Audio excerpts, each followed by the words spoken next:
வணக்கம். நம்மளுடைய நற்றினை வகுப்புல நம்ம இன்னைக்கு 74வது பாடல்ல இருந்து திரும்ப பார்ப்போம்.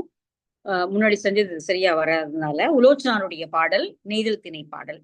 இங்க வந்து ஆஹ் இங்க தலைவன் தலைவியை விட்டு பிரிந்து பரத்தையர் வயிறு பிரிந்து போயிருக்கிறான்.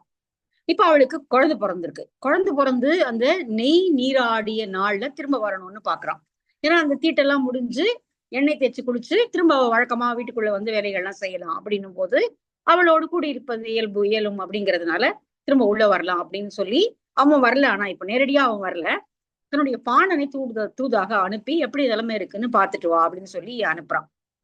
அப்போ தலைவியை நேரடியாக அந்த பாணனோடு பேசுறான். நீ இப்போ அவன் இத்தனை நாளா அவன் எங்க இருந்தான் அப்படின்னு எனக்கு தெரியும். அவனுடைய காதல் பரத்தை தான் இப்ப அவனுடைய மனைவியாகவே ஆயிட்டா. இப்ப அவள் காதல் பரத்தை அல்ல, அவளுடைய மனைவியாகவே ஆகிட்டாள் என்று இந்த ஊரே சொல்லுது. இந்த நீ அதாவது யாரோ ஒருத்தர் ரெண்டு பேர் சொன்னா பரவாயில்ல, இந்த ஊரே சொல்லுது. அந்த ஊரே சொல்லும் போது அதை நான் பொய்ன்னு நினைக்கிறதுக்கு எந்த விதமான சாத்தியமும் இல்லை. அதனால இனிமே இங்க வர வேண்டாம். அவன் எனக்கு ஏதிலாளன் தான். யாரோ எனக்கு தெரியாத யாரோதான் அவன் வர வேண்டாம் இங்க. அவன் சொல்லி கொடுத்த சூழ்ச்சிகளை எல்லாம் வைத்துக்கொண்டு இங்கே என்னிடம் அந்த கதைகளை எல்லாம் நீ விட வேண்டாம். அதனால அவன் வர வேண்டாம் எனக்கு அப்படின்ற மாதிரி கோமாவை சொல்ற மாதிரியான ஒரு பாடல். ஒரு வித்தியாசமான ஒரு குரல் தான் இது. நம்ம வழக்கமா பாக்குற சங்க இலக்கிய குரல்கள்ல இருந்து வேறுபட்ட ஒரு குரலை நம்ம இந்த பாடல பாக்குறோம். தலைவி பாணர்க்கு வாயில் மறுத்தது. நெய்தல் நிலத்தினுடைய தலைவன் அவன். ஆக்சுவலா நம்ம பரத்தையர் பிரிவு, பரத்தையர் இதெல்லாம் அதிகமா மருதத்துலதான் பார்ப்போம். மருதம் தான் அதுக்கான ஒரு களமாகவும் இருக்கும் பார்ப்போம். ஆனா இங்க நெய்தல்லையும் இந்த காதர் பரத்தையை மனைவியாக ஆக்கி கொண்ட பிரிவுகளை இது பேசுது. சோ இதுலயும் அந்த வகையில இது ஒரு வித்தியாசமான பாட்டுதான். இங்க மீனவர்கள் பெரிய பெரிய கயிறுகளை போல திரித்த அந்த வலைகளை எடுத்துக்கொண்டு பெரிய பெரிய தோணிகள்ல ஏறி கடலுக்குள்ள போறாங்க. அது பார்ப்பதற்கு பாகர்கள் யானையை செலுத்துவதை போல இருக்கிறது. ஒரு ஒரு தோணியும் யானை மாதிரி இருக்கு. அதை செலுத்தக்கூடிய பாகர்களை போல அந்த பரதவர்கள் காட்சி அளிக்கிறார்கள். அப்படிப்பட்ட அந்த கடற்கரை துறையில அழகான ஞாழல் மலர்கள் மலர்ந்திருக்கின்றன. இந்த ஞாழல் மலர்களுடைய மகரந்தம் அந்த மரத்தினுடைய கிளைகளில் அமரக்கூடிய பறவைகள் தன்னுடைய சிறகை அசைத்துக் கொள்ளும் போதெல்லாம், காற்று வீசும் போது அதனுடைய மகரந்த தூள் அந்த அந்த பறவைகளுடைய மேல், அந்த சிறகுகளின் மேல் படுகிறது. அப்படிப்பட்ட கடற்கரை துறையைச் சேர்ந்த தலைவன் இங்கே அவளுடைய காதல் பரத்தையே தன்னுடைய மனைவியாக ஆக்கி கொண்டான் என்ற சொல்லை இந்த ஊர் முழுக்க சொல்லுகிறது. ஊர் சொல்றதுனால, ஊரே சொல்றதுனால நானும் அதை நம்புறேன். எனவே அவனையுமே எனக்கு அவன் ஏதிலாளன் தான். அதனால அவன் எனக்கு யாரோ, இனிமே யாரோ ஒருவன் தான். இவ்வளவு நாளாக நான் குழந்தை பிறப்பதற்காக இருந்ததையோ அல்லது அதற்கான எந்த விதியும் அவன் கவனிக்கல. அவன் விட்டுட்டு போயிட்டான். அதனால இனிமே எனக்கு எதிராளன் அப்படின்னு தலைவி சொல்றான். அதுதான் இந்த பாடல்.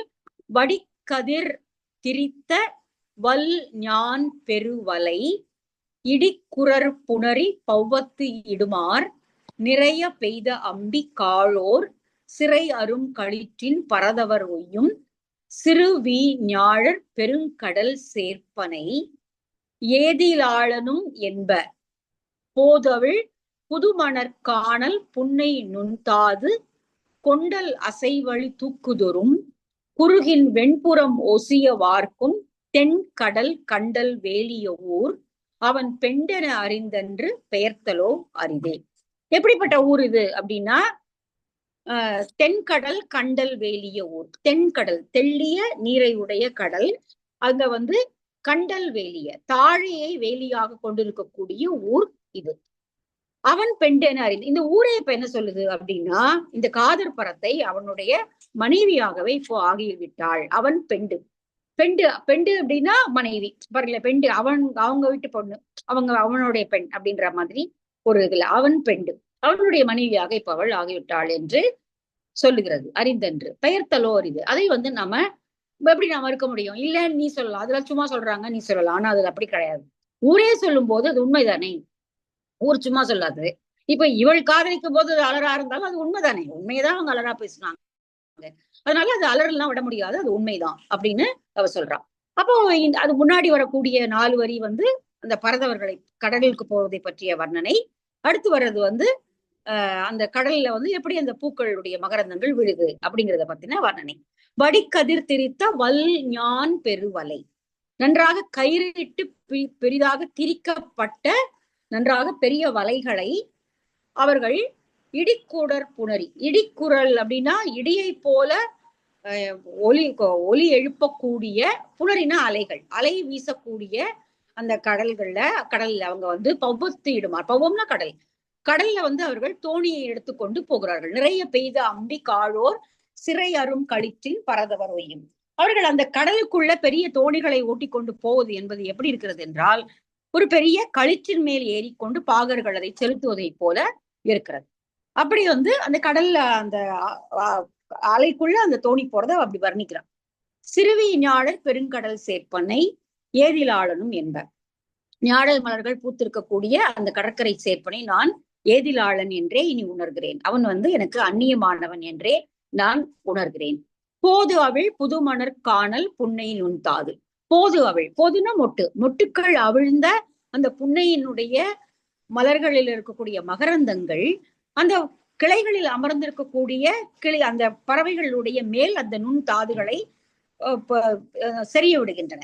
அதாவது என்னன்னா, அதுல வந்து இந்த பறவைக்கு எந்த விதமான ஒரு இதுவும் கிடையாது. காற்று அடிச்சது, அது விழுந்தது, அவ்வளவுதான். ஆனால் இப்ப இவன் செய்த செயல்னால என் மேல் மஞ்சளாக பசலை பூத்தது அப்படின்னு சொல்ற மாதிரி உரை சொல்றாங்க. பட் நம்ம அந்த உரைக்கு போகலன்னா கூட அந்த மகரந்த தூள்கள் அந்த பறவையினுடைய எந்த ஒரு தவறும் இல்லாமல் அது மேல் அவை விழுகின்றன அப்படிங்கிறத எடுத்துக்கலாம். கொண்டல் அசைவழி தூக்குதோறும் குறுகின் வெண்புறம் ஒசிய வார்க்கும். குறுகினுடைய வெள்ளையான புறமானது, அதனுடைய சிறகுகளின் மேல அந்த மஞ்சள் மகரந்தங்கள் படுகின்றன. தென்கடல் கண்டல் வேலிய ஊர் ஒசிய வார்க்கும். இப்படி மகரந்த தூள்களை சிதறுகின்ற அந்த கடல் ஊரானது, கண்டல்னா தாழைகளை வேலியாக உடைய ஊரானது, அவன் அவளையே மணந்து கொண்டான் என்று அலர் தூற்றுகிறது. அதை நானும் நம்புகிறேன். அதனால பெயர்த்தலோ அரிது, அதை வந்து மாற்றலாம் முடியாது. அதனால அது சொன்னதாகவே இருக்கட்டும். அவன் இனிமே எனக்கு ஏதிலாளன், அவன் எனக்கு யாருன்னே தெரியாது. ஏதிலாட்டி, முன்னாடி அதான் பார்த்தோம். விழவு முதலாட்டி, ஏதிலாட்டி இதெல்லாம் பார்த்தோம். அதே மாதிரி ஏதிலாளன் அப்படிங்கிறத அவ சொல்றான். சோ இனிமே அவன் வந்து உள்ள வர வேண்டாம். அந்த அந்த பாகர்கள் எப்படி யானையை செலுத்துவார்களோ அது போல பரதவர்கள் கடலுக்குள்ள தன்னுடைய தோணி, அது வந்து அதுக்கு தனியான ஒரு திறமை வேணும் இல்லையா? எல்லாரும் செலுத்திட முடியாது, அதுக்கு ஒரு தனியான திறமை வேணும். அது போல நீயும் அவன் சொல்லி கொடுத்த சூழ்ச்சிகளை எல்லாம் வைத்துக்கொண்டு இப்படி பேசினா அவ வந்து கேட்டுருவா அப்படின்ற மாதிரி அவன் சொல்லி அனுப்பியிருப்பான் இல்லையா? அந்த வித்தைகள் எல்லாம் நீ என்கிட்ட காட்ட வேண்டாம் அப்படின்னு அவ சொல்வதாக இதை உள்ளுரையாக இதுல வந்து இருக்கு அப்படின்னு உரையாசிரியர்கள் எழுதுறாங்க. சோ ஒரு வகையில தலைவியினுடைய வித்தியாசமான குரல் கேட்கக்கூடிய ஒரு அழகான பாடல் இது அப்படின்னு வச்சுக்கலாம். சரி, அடுத்த பாட்டு போலாமா? உலோச்சனார் எழுதிய பாடல் அது. அடுத்து 75, இதுவும் வித்தியாசமான பாட்டு தான், மாமூலனாருடைய பாடல்.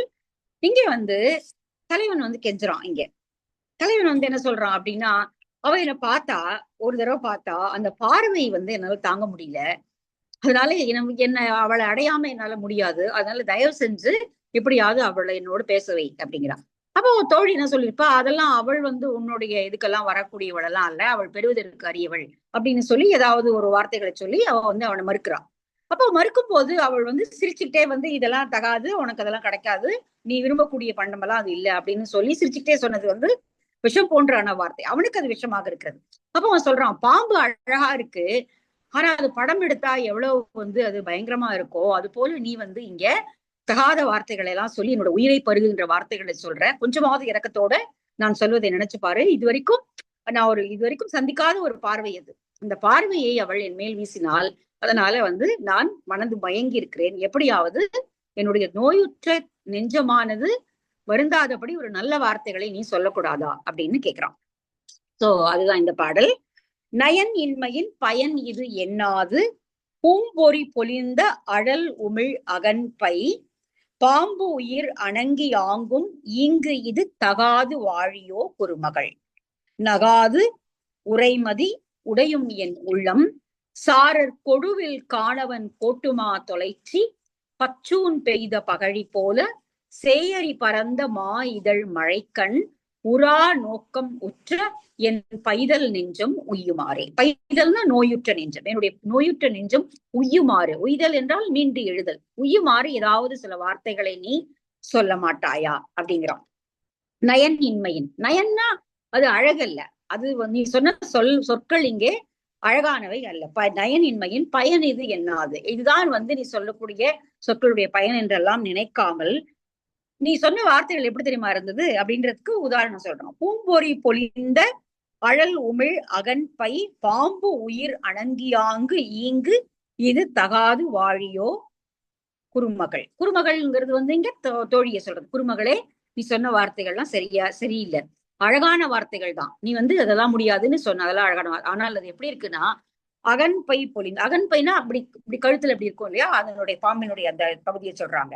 பூம்பொறி பொலிந்து அழகான புள்ளிகளை உடைய, அது படம் எடுத்தால் நன்றாக அழகான புள்ளிகளை உடையதான், அழகாதான் இருக்கு பாக்கிறதுக்கு. ஆனா அது அழகா, அது வந்து கொடுமையானது. பொழிந்த அழல் உமிழ் அகன்பை, அழல் உமிழ் நெருப்பை கக்குவதை போ, அதை பார்த்தாலே நெருப்பு கக்குற மாதிரிதான் இருக்கு இல்லையா. அது போல அந்த அகழ் உமிழ் அகன்பை பாம்பு உயிர் அணங்கியாங்கு, பாம்பினுடைய உயிர், பாம்பு எப்படி உயிரை அணங்குமோ வருத்துமோ, அது உயிரை எடுக்கிறது இல்லை, ஆனா வருத்தும் இல்லையா. பார்த்தாலே பாதி பேருக்கு உயிர் போயிடும், அது கிட்டக்க வந்தா இன்னும் பாதி போச்சு. அதனால அணங்கி அங்க வருத்தியதை போல, உயிரை வருத்தியதை போல இங்கு இது தகாது வாழியோ குறுமகள். நீ சொன்ன வார்த்தைகள் எதுவுமே தகாது, அது பாம்பு வருத்துவதை போல என்னை வருத்துகிறது. நகாது உரைமதி. அவ சிரிச்சுக்கிட்டே சொல்லியிருக்காத, சிரிச்சுட்டே அப்படியே வந்து என்ன இதெல்லாம் நடக்கும்னு நினைக்கிறியா நீ, அதெல்லாம் நடக்காதுன்னு சொல்லியிருக்கான். நகாது உரைமதி, சிரிக்காம கொஞ்சம் என்னுடைய நிலைமையை யோசிச்சு பாரு அப்படிங்கிற. நகாது உரைமதி உடையும் என் உள்ளம், என்னுடைய உள்ளமே நீ சொன்ன வார்த்தைகளை கேட்டு உடைஞ்சு போவதை போல இருக்கிறது. சாரல் கொடுவில் காணவன், இது அடுத்து வருகின்ற 5 வரிகளும் தலைவியினுடைய கண்களை பற்றிய வர்ணனை. நிறைய பாட்டுல வந்து இந்த வர்ணனை இடம்பெற்றிருக்கிறது. அழகான புற இதழ்களை உடைய, அதாவது இந்த கண்ணனுடைய ரெப்ப வந்து நல்ல பெரிய இதழ்களை போல, அந்த ரெப்ப வந்து அவ்வளவு அழகா இருக்கு, புற இதழ் போல இருக்கிறது, பூவினுடைய புற இதழ் போல இருக்கிறது. நல்ல பெரிய அகன்ற கண்கள், மலர் போன்ற கண்கள். மழைக்கண் அப்படின்னா தண்ணீர் தேங்கிய, வறண்ட கண்ணாக இல்லாமல் நன்றாக தண்ணீர் தேங்கி இருக்கக்கூடிய தெளிந்த கண்கள். கண்ணுக்கு ஓரத்துல செவ்வரிகள் ஓடுகிறது. அந்த செவ்வரி ஓடக்கூடிய இந்த அழகான இந்த வடிவத்தில் இருக்கக்கூடிய கண்களை பார்ப்பதற்கு எப்படி இருக்கு அப்படின்னா, காட்டுமா பன்றி, பன்றியின் மேல தன்னுடைய கொடிய வில்லிலிருந்து அம்பை எய்திய வேடன், அதுல இருந்து அப்படி அந்த அந்த அம்பை வந்து உருவி எடுக்கிறான் அந்த காட்டு பன்றியினுடைய உடல்ல இருந்து. அப்ப அந்த அம்பினுடைய நுனியில ரத்தம் தோன்றிருக்கும், அந்த பன்றியினுடைய ரத்தம் தோன்றிருக்கும். அப்ப அந்த அந்த பன்றியுடைய ரத்தம் தோய்ந்த அந்த அம்பு எப்படி இருக்குமோ அது போல அவளுடைய கண்கள் இருக்கிறது. அதாவது அதனுடைய அந்த வடிவம், அது ஓரத்துல இருக்கக்கூடிய அந்த சிவந்த நிறம், இதெல்லாம் வந்து அவன் அப்படி வச்சு பாக்குறான். கொடுவிற்கானவர் கோட்டுமா தொலைச்சி, கோட்டுமான ஒரு கொம்பை உடைய பன்றி, கோட்டுமா தொலைச்சி. கொடுவிர் கொடிய தொழில்களை செய்யக்கூடிய, வேட்டுவ தொழிலை கொடிய தொழில் என்று கொடுவில் காணவன். சில சமயம் வளைந்த அப்படின்னு எடுத்துக்கலாம், வளைந்த வில்லை உடைய அல்லது கொடுமையான தொழில்களை செய்யக்கூடிய அந்த காணவன், குன்றக்குறவன் அந்த தன்னுடைய அம்பினால அந்த பன்றியை வீழ்த்துகிறான். கோட்டுமா தொலைச்சி பச்சூன் பெய்த பகழி போல, அப்படி அதை குத்தி எடுத்த அந்த பகழி அம்பை போல சேயரி பரந்த மாயுதழ் மழைக்கண். சேயரி அழகான சிவந்த கோடுகள், சிவந்த வரிகள் இருக்கக்கூடிய, கண்கள்ல சிவந்த வரிகள் இருக்கக்கூடிய பெரிய புற இதழ்களை உடைய மலர் போன்ற மழை போன்ற கண்கள். இந்த மழைக்கண் நிறைய பாட்டுல நமக்கு வந்திருக்கு, இந்த தொடரே வந்திருக்கு, நம்ம பார்த்திருக்கோம். உரா நோக்கம் முற்ற என் பைதல் நெஞ்சம். உரா நோக்கம், அவ வந்து உரா நோக்கம்னா இங்க என்ன பொருள்னா, இது வரைக்கும் அந்த மாதிரி ஒரு பார்வையை நான் என் வாழ்க்கையில சந்திச்சதே இல்லை. உரா நோக்கம், இந்த மாதிரி ஒரு பார்வையை நான் பார்த்ததே கிடையாது. சாதாரணமா தான் பார்த்திருப்பா, அவன் யாருன்னு இப்படி திரும்பி பார்த்திருப்பா, அவ்வளவுதான். காதலோட எல்லாம் இன்னும் பார்க்கல, அவளுக்கு இன்னும் காதல் தலைவிக்கு இன்னும் காதல் வரல. தலைவிக்கு காதல் வந்திருந்தா தோழி அதை சொல்லியிருக்கவே மாட்டாளே, முடியாது போன்னு சொல்லியிருக்க மாட்டா. தலைவி சாதாரணமா அப்படியே பார்த்துட்டே வரும்போது அவனையும் அப்படி பார்த்தா, அந்த கண்களையே அவனால, அந்த பார்வையே அவனால தாங்க முடியல. இந்த மாதிரி பாட்டு நம்ம குறுந்தொகையிலையும் படிச்சிருக்கோம். நல்லரா கதுவியாங்கு என் அல்லல் நெஞ்சம் அலமரக் குறுமி அப்படின்னு குறுந்தொகை 48வது பாட்டுல வருது. நான் ஞாபகத்துல சொல்லல, இங்க உரையாசிரியர்கள் இதை சொல்லியிருக்காங்க. அதே போல சிறை பணியுடைந்த சேயடி மழைக்கன், இதுவும் குறுந்தொகையில வரக்கூடிய ஒரு வரிதான். அப்போ அந்த உரா நோக்கம் முற்ற, அப்படி ஒரு பார்வையை பார்த்த பிறகு என்னால அதுல இருந்து மீண்டு எழுந்து போகவே முடியல. அதனால என் பைதல் நெஞ்சம் உய்யுமாறு, என்னுடைய துன்பப்படக்கூடிய என்னுடைய நெஞ்சம் இந்த துன்பத்திலிருந்து மீண்டு வருமாறு ஏதாவது நல்ல சொற்களை கொஞ்சம் நீ சொல்லேன். சிரிச்சுட்டே இந்த மாதிரி கொடுமையான சொற்களை நீ சிரிச்சுட்டே தான் சொல்ற, ஆனால் நீ சொல்பவை எல்லாம் கொடுமையான சொற்கள். அந்த சொற்களை நான் எப்படி தாங்க முடியும்? அதனால ஏதாவது ஒரு வழி செய்து அவளோடு என்னை பழகுவதற்கோ அவள் என்னை பார்த்து பேசுவதற்குமான வாய்ப்புகளை நீதான் இப்ப ஏற்படுத்தி கொடுக்கணும் அப்படின்னு தலைவன் வந்து இங்க கெஞ்சுகிறான். சேட்படுக்கப்பட்டு ஆற்றாளாகிய தலைமகன் தோழி கேட்ப சொல்லியது. தோழி ஒருவேளை கேட்டிருக்கலாம், நீ ஏன் இங்க வர, இங்கே வந்து நிக்கிற போ அப்படின்னு தான் சொல்லியிருக்கலாம். அப்போ வந்து இவன் வந்து சொல்றான், என்னுடைய துன்பத்தை தாங்க முடியல, நீ ஏதாவது எனக்கு வழி பண்ணு அப்படிங்கிறான். சோ நல்ல அழகான பாட்டு இல்லையா? நயன் இன்மையின் பயன் இது என்னாது பூம்பொறி பொலிந்த அழல் உமிழ் அகன்பை பாம்பு உயிர் அணங்கியாங்கும் இங்கு இது தகாது வாழியோ குறுமகள் நகாது உரைமதி உடையும் என் உள்ளம் சாரல் கொடுவிற்கானவன். காக்கா கத்துறது கேக்குதா உங்களுக்கு? பக்கத்துல இருந்து கத்திக்கிட்டே இருக்கு. கோட்டுமா தொலைச்சி பச்சூன் பெய்த பகழி போல சேயரி பறந்த மாயிதழ் மழைக்கண் உரா நோக்கம் உற்ற என் பைதல் நெஞ்சம் ஒய்யுமாறே. மாமூலனாருடைய பாடல். அழகான பாட்டு இல்லையா? இது வந்து குறிஞ்சி திணையில இத சேர்த்திருக்காங்க. ஏன்னா குறிஞ்சில புணர்தல் நிமித்தமும் இப்பதான் அவன் பார்த்து அவளோடு இனிமேல் சேரப்போகிறான். அதனால இது குறிஞ்சி திணையின் பார்ப்பட்ட பாடல். நல்லா இருக்குல்ல? அழகான பாட்டு. சரி, அடுத்த பாட்டு ரொம்ப வித்தியாசமான பாட்டு தான். பாலையில உடன்போக்கு செல்லக்கூடிய தலைவனும் தலைவியும் உடன்போக்கு செல்கிறார்கள். அப்ப தலைவன் சில வார்த்தைகளை தலைவி கிட்ட சொல்றான். இப்ப தமர் பின்னாடியே வருவாங்க. அந்த மாதிரி நம்ம முன்னாடி ஒரு பாட்டு பார்த்தோம், நற்றினிலேயே பார்த்தோம். அதாவது நீ வந்து என்ன பண்ணனா, தமர் வந்த உடனே போய் வேற ஒரு இடத்துல உன்னை நீ மறைத்து கொண்டாய். அவனுக்கு வீரம் இல்லாமலாம் இல்ல, அவன் அதெல்லாம் தெரிஞ்சுதான் அவங்கள கூட்டிட்டு போறான். ஆனால் அவர்களோடு போரிட வேண்டாமே என்று தவிர்த்தாய் நீ. அதே ஒரு பெரிய விலங்குகள் வந்த போது அதோடு சண்டை போட்டு நீ என்ன பத்திரமா கூட்டிட்டு போன. ஆனா தமர் வந்த போது நீ போய் ஒளிந்து கொண்டாய். அதற்கு காரணம் வீரமின்மை அன்று, அவர்கள் மேல் இருக்கக்கூடிய மரியாதையினாலும் என்னுடைய தமரை நீ தாக்கக்கூடாது என்பதனாலும் அப்படிங்கிற மாதிரி ஒண்ணு பார்த்தோம். இங்க வந்து இப்ப இவங்க ரெண்டு பேரும் போறாங்க. நீதல் நிலத்தை சேர்ந்த தலைவி அவள். அவ இவ்வளவு நாளா கடற்கரை மணல்ல நடந்த பழக்கம் இருக்கு அவளுக்கு. கடற்கரை மணல் வந்து ரொம்ப காலுக்கு மெதுவாக இருக்கும், அவளுக்கு எந்த வழியும் தெரியாது. ஆனால் இப்போ அவனோட கிளம்பி வரும்பொழுது அவர்கள் பாலை நிலத்தின் வழியாக வருகிறார்கள். எப்பவுமே கடந்து போகக்கூடிய பாதை பாலையாகவும் திரும்பி வரக்கூடிய வழி முல்லையாகவும் இருக்கு அப்படிங்கிறத நம்ம முன்னாடி ஒரு பாட்டிலையும் பார்த்தோம். தலைவன் திரும்பி வரக்கூடிய வழி, அதுவும் பிரிவு தானே. அந்த சங்க இலக்கியத்தினுடைய அழகு அதுலதான் இருக்கு. நீங்க யோசிச்சு பாருங்க, பிரிஞ்சு போறாங்க. ஒரு அவள் வீட்டை விட்டு பிரிஞ்சு போறா, நற்றாய் செவிலி தோழி எல்லாரையும் விட்டு பிரிஞ்சு போறா. அது துன்பமயமானது. அப்புறம் எதிர்கொள்ளக்கூடிய வாழ்க்கை எப்படி இருக்குன்னு தெரியாது. சோ அதனாலயும் அது பாலை துன்பமானது. அவ எவ்வளவு இயக்கங்களோட போலாம், ஆனா அது எப்படி இருக்கும்னு தெரியாது. எப்படி இருந்தாலும் அது ஒரு பிரிவு தான். சோ இன்னொன்னு, அவளுடைய ஒரு ஸ்டேஜ்ல இருந்து இன்னொரு ஸ்டேஜுக்கு அவ மாற போறா. இப்ப இவ்வளவு நாளாக விளையாடக்கூடிய பெண்ணாக இருந்தவள் இப்போ வேற ஒரு குடும்ப தலைவியாக ஆக போகிறாள். அதுவும் ஒரு பிரிவு தான். அவளுடைய இன்னசென்ஸ் எல்லாத்தையும் அவள் இழக்க போறா. அப்போ அது வந்து பிரிவுங்கிறதுனால அப்படி பிரிஞ்சு போறத பாலை நிலத்திலேயே பாடியிருக்காங்க. எல்லா பாட்டிலையும் பாடியிருக்காங்க பாலை நிலத்திலேயே. இது ஒரு நல்ல அழகான மெட்டாபர் தான் அது. ஆனால் திரும்பி வரும் பொழுது தலைவன் மட்டும் தான் திரும்பி வரான். தலைவி இங்கிருந்து திரும்பி வரா மாதிரி எல்லாம் பாட்டு எங்கேயுமே இல்லை. தலைவி பிரிஞ்சு போன தலைவி தன்னுடைய தாய் வீடு வருவதற்கான ஒரு பாடல் நம்ம இது வரைக்கும் பார்க்கல இல்லையா? ஒரு பாட்டையுமே நம்ம வந்து தலைவி தன்னுடைய தாய் வீடு திரும்பி வர மாதிரி பாட்டே நம்ம பார்க்கல. சோ அப்ப தலைவி எங்கேயும் திரும்பி வரல, தலைவன் மட்டும் தான் திரும்பி வரான். அப்ப திரும்பி வரும்பொழுது அவன் மிகுந்த எதிர்பார்ப்போடு வரான். அதுவும் பிரிவுல இருந்து திரும்பி வர்றதுதான். ஆனால் எதிர்பார்ப்போட வரும் பொழுது பெரிய கற்பனையோடும் அவை வந்து இப்போ முன்னாடி ஒரு பாட்டு பார்த்தோம், ரொம்ப அழகான பாட்டு, அவள் பூ முடியினள் நிலையே அப்படின்னு. அதாவது இப்படி தலையை அப்படி கொண்ட போட்டு பூ வச்சிருக்கா, அதுக்குள்ள நான் வந்துட்டேங்கிற செய்தி அவளுக்குள்ள வந்துருச்சு. அப்படியே ஓடி வந்து என்ன கட்டிக்கிறா. அவளுடைய பூ வந்து அவளோட தலை முடி அப்படியே அந்த கொண்டையில இருந்து அழுந்து இப்படி விழுது, அந்த பூ விழுது அப்படிங்கிற ஒரு அழகான நாடக காட்சியை வந்து நம்ம முன்னாடி ஒரு பாட்டுல பார்த்தோம். இங்க வந்து அதாவது திரும்பி வரும்போது அந்த ஏக்கத்தோடும் காதலோடும் திரும்பி வருகின்ற வழி முல்லை நிலமாக இருக்கு. நல்ல மழை பெஞ்சு மேக்கிங் கூட இருக்கக்கூடிய விலங்குகளையும் நன்றாக வந்து நீரோடிய சிற்றோடைகளையும் பூக்கள் மலர்ந்திருக்கக்கூடிய தோன்றி எல்லாம் மலர்ந்திருக்கக்கூடிய காட்சியாக அவர்கள் காட்டுகிறார்கள். சோ அதாவது நம்ம மனதினுடைய உணர்வுக்கு தகுதா போல இந்த பேக்ரவுண்டை காட்டுறது அப்படிங்கிறது வந்து ரொம்ப ரொம்ப அழகான ஒரு பகுதி. இது இந்த 2 வரியை அவர் வந்து தமிழன்ல தான் எழுதியிருக்காரு. நான் சொல்லல, அதை நான் கண்டுபிடிச்சு சொல்லல. தமிழன்ல எழுதியிருக்கிறத படிச்ச உடனே எனக்கு ஒரு பெரிய அப்படியே ஒரு பெரிய கதவு திறந்தது போல இருந்தது. எவ்வளவு அழகான ஒரு கற்பனை. இதை வந்து ஆனா இதை சொல்றதுக்கு நமக்கு உரையாசிரியர்களோ யாரோ ஒரு இலக்கிய ஆசிரியர்கள் தான் தேவைப்படுறாங்க. இங்க வந்து இவங்க 2 பேரும் பிரிஞ்சு போறாங்க. அவன் சொல்றான், நீ இது வரைக்கும் நடந்தே உனக்கு பழக்கம் கிடையாது இல்லையா, இப்பதானே நீ நடந்து வர, அதனால வேகமாலாம் நடக்கணுங்கிற அவசியம் எல்லாம் ஒண்ணும் இல்லை, நம்ம நிதானமாவே போவோம், நம்ம ஊருக்கு தானே போய் சேர போறோம், அதனால வழியில பெரிய ஆலமரங்களை பார்த்தால் உனக்கு உட்காரணும்னு தோணுச்சுன்னா உட்காரு, அப்புறம் எங்கெல்லாம் நிழல் இருக்கு அங்கெல்லாம் உட்காரணும்னு தோணுனாலும் என்கிட்ட சொல்லு, நம்ம உட்கார்ந்து நிதானமாக போகலாம், எந்த விதமான அவசரமும் நமக்கு இல்லை.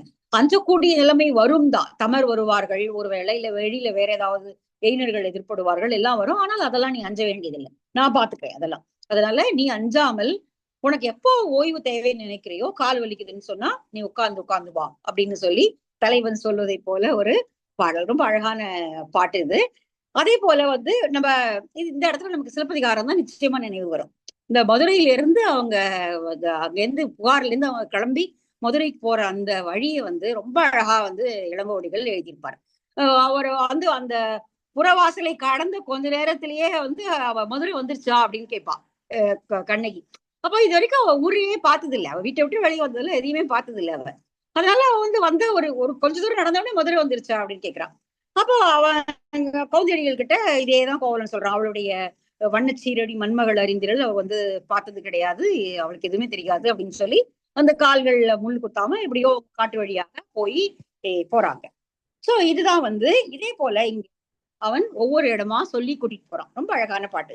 வருமழை கரந்த வால் நிற விசும்பின் நுண்துளி மாறிய உலவை அம்காட்டு ஆல நீழல் அசைவு நீக்கி அஞ்சு வழி அஞ்சாது அசை வழி அசையி வருந்தாது ஏகுமதி வால் இழை குறுமகள் இம்மன் பேர் அலர் நும் ஊர் புன்னை வீமலர் உதிர்ந்த தேன்னாறு புலவின் காணல் வார் மணல் மரீ கல் உறச் சிவந்த நின் மெல்லடி உயர்க்கே. அவன் பாக்குறான் அவளுடைய கால்கள் எப்படி இருக்கு, மெல்லிய கால்கள், அழகான பஞ்சு போன்ற பாதங்கள், இவ்வளவு நாள் கடற்கரை மணல்ல பூக்கள் விழுந்து நனைத்த அந்த மணல்ல நடந்த பாதங்கள் ரொம்ப அழகா இருக்கே, அது வர்ணனையே அழகா இருக்கே.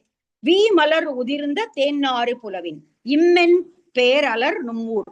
இம்மன் இப்ப வந்து உங்க ஊர்ல அலர் எழ ஆரம்பிச்சிருக்கு. அப்படின்னா ஒரு ஓசையோடு அலர் எழக்கூடிய உன்னுடைய ஊரில் புன்னை மரங்களுடைய வீண நன்றாக மலர்ந்த மலர்கள், நன்றா மலர்ந்து அப்படி தொட்ட உடனே விழக்கூடிய மலர்கள். வீ மலர் உதிர்ந்த தேன்னாறு புலவின், தேன் நிறைந்திருக்கக்கூடிய அந்த கடற்கரை சோலை வாழிகள்ல காணல் வார்மணல் மரி, அந்த காணல்னா காணலம் சோலைகள்ல நடந்து பழக்கமுடையவள். அவ்வளவுதான்.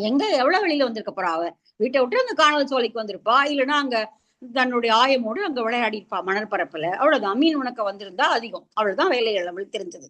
இங்க கல்லுரட்சி வந்து இங்க பாலை நிலத்துல பரளை கற்கள் இருக்கிறது, அந்த கற்கள் மேலே இப்ப நீ நடக்கணும். அதனால கல்லுரட்சி வந்து நின் மெல்லடி உயர்க்கே, உன்னுடைய அழகான சிவந்த பாதங்கள் சோர்ந்து போகாத வண்ணம் நாம் மெதுவாக போகலாம், ஒன்னும் வந்து அவசரம் இல்லை. வால் இழை குறுமகள், அழகான வாழும் தூய்மையான அழகிய ஒளி வீசக்கூடிய அணிகலன்களை அணிந்த இளம் பெண்ணே, சிறு பெண்ணே, வருந்தாது ஏகுமதி, ஒன்னும் பயப்படலாம் வேண்டாம், நீ மெதுவா வா, நடந்து. ஒருவேளை என்னோட நீ வேகமா நடக்கணும்னு நினைச்செல்லாம் நடக்க வேண்டாம். வருமழை கறந்த வால் நிற விசும்பின், அப்ப மழை வரா மாதிரி மேகம் திரண்டு வருது, ஆனா மழை பெய்யல. ஏன்னா இது பாலை நிலம் அப்படிங்கிறதுனால மழை அதிகமா கிடையாது இந்த இடத்துல. அதனால மழை பெய்வது போல திரண்டு வந்து, ஆனால் மழை பெய்யாமல் வானம் வெளுத்துருச்சு, மழை பெய்யல. அதான் வால் நிற விசும்பின், சாம்பல் நிறம் பூத்து விட்ட மழை பெய்யாத வானம். நுண்துளி மாறிய உலவை அம்காட்டு, உலவைனா காற்று, நுண்துளி மாறிய மழை பெய்யாததுனால காற்று மட்டும் வீசக்கூடிய அந்த அந்த அழகிய காட்டு பகுதியில நம்ம இப்ப போக போறோம். அங்க பெரிய ஆலமரங்கள் இருக்கிறது, நிறைய பெரிய பெரிய மரங்கள் இருக்கிறது. ஆலமரம் நல்லா பெருசா இருக்கும், உட்கார்ந்து போகலாம். ஆல நிழல் அசைவு நீங்கி, அசைவுனா வருத்தம், நடந்து வந்த வருத்தம் நீங்க அந்த ஆலமரத்தினுடைய நிழல்ல நீ கொஞ்ச நேரம் உட்காந்துக்கோ. அஞ்சு வழி அஞ்சாது அசை வழி அசை, அஞ்சு வழி அஞ்சாது, அஞ்ச வேண்டிய சந்தர்ப்பங்கள் வரும். தமர் வந்து பின்தொடர்ந்து வந்து உன்னை திரும்ப மீண்டும் பறித்து கொண்டு போக நினைக்கலாம், அல்லது வேற யாராவது எதிராளர்கள் வந்து வம்பு செய்யலாம். ஆனால் அதுக்கெல்லாம் பயப்பட வேண்டியதில்லை, அஞ்சக்கூடிய சூழல் தான், ஆனால் நீ அஞ்ச வேண்டியதில்லை. அசை வழி அசை, உனக்கு எப்பெல்லாம் வந்து ஓய்வெடுக்கணுமோ அப்பெல்லாம் ஓய்வெடுத்து போலாம். வருந்தாது ஏகுமதி வாலிழை குறுமகள், வருந்தாது, நீ என்னோட கிளம்பி வந்ததே பெரிய விஷயம், அதனால நீ எந்த வருத்தத்தையும் படாமல் என்னோட நிம்மதியாக நடந்து வா. எங்கெல்லாம் உட்காரணும்னு சொல்றியோ சொல்லு, நாம் உட்கார்ந்து ஊர் போய் சேரலாம் அப்படின்னு சொல்லி தலைவன் அவ்வளவு அழகா சொல்லி கூட்டிட்டு போறான். ரொம்ப கம்ஃபர்ட் ஜோன் கொடுக்கக்கூடிய ரொம்ப அழகான ஒரு அருமையான தலைவனாக இந்த தலைவன் தென்படுறான். நிறைய தலைவன் கிட்ட அந்த குணங்களை நம்ம பாக்குறது இல்லை. பெரும்பாலும் வந்து அவனுடைய வேலை முடிஞ்சா போச்சு அவ்வளவுதான் அப்படிங்கிற மாதிரியான தலைவர்கள் தான் அதிகமா இருக்காங்க. இல்லைன்னா காதல் வயப்படும் பொழுது உளறி கொட்டக்கூடியவர்கள் இருக்கிறார்கள். ஆனால் இவ்வளவு அழகா அவளை அழைச்சு கொண்டு போகக்கூடிய ஒரு தலைவனுடைய ஒரு குரலை வந்து நம்ம கேட்கிறோம். இன்னைக்கு பார்த்து நம்ம 3 பாட்டிலையுமே வந்து வித்தியாசமான குரல்கள். தலைவியினுடைய அவன் எதிராளன் என்ற குரல், அப்புறமா வந்து ஏன் இப்படி வந்து நீ நகாது சிரிச்சுட்டே சொல்றிய பாம்பு கொத்துறா மாதிரி அப்படின்னு சொன்ன தலைவனுடைய குரல், அதுக்கப்புறம் இங்க அம்முவனாருடைய பயப்படாம என்னோட நிதானமாவா அப்படின்னு சொல்லி கூட்டிட்டு போகக்கூடிய தலைவனுடைய குரல் அப்படிங்கிற 3த்தையும் நம்ம பார்த்தோம். இதோட நம்ம இந்த பாலை பாடலோட நிறுத்திக்கலாம். வந்து 77வது பாட்டை அடுத்த வகுப்புல பார்க்கலாம்.